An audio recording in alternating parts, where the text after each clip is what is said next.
Yurtimizda ta'lim sohasiga qaratilayotgan yuksak e'tibor yoshlarning bilim va ijod orqali o'z salohiyatini namoyon etishi uchun keng imkoniyatlar yaratmoqda.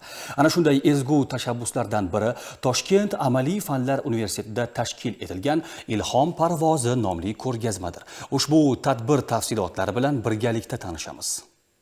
Bugun mamlakatimizda ta'lim sohasiga qaratilayotgan e'tibor yoshlarning bilim olishi, o'z iqtidorini namoyon etishi uchun keng imkoniyatlar yaratmoqda. Ana shu imkoniyatlar amalda qanday samara berayotganini Toshkent Amaliy fanlar universitetida tashkil etilgan Ilhom parvozi nomli ko'rgazma misolida ko'rish mumkin. Universitet pedagogika fakultetining boshlang'ich ta'lim nazariyasi va metodikasi yo'nalishi talabalari mazkur ko'rgazma orqali o'zlarining ijodiy ishlarini keng jamoatchilikka taqdim etdilar.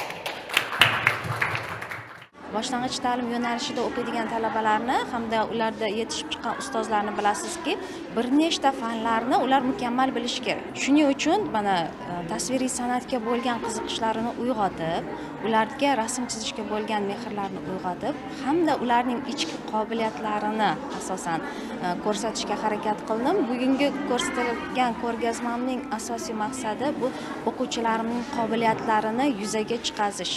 Ko'rgazmada talabalarning o'z qo'llari bilan chizgan rasmlari, ijodiy asarlari o'rin olgan. Ushbu ishlar orqali ustozlardan olgan nazariy bilimlarini amaliy mahorati bilan uyg'unlashtirib, o'z dunyoqarashi va ijodiy fikrlashini namoyon etdilar. Har bir asarda mehnat, izlanish va yoshlarga xos samimiyatni his etish mumkin.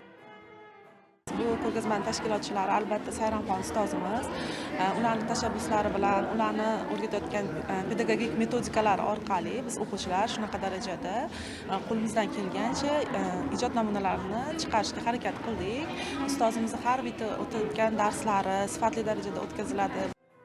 Tadbir talabalar uchun o'z-o'zini namoyon etish, tajriba almashish va ijodiy salohiyatini rivojlantirishda muhim ahamiyat kasb etdi.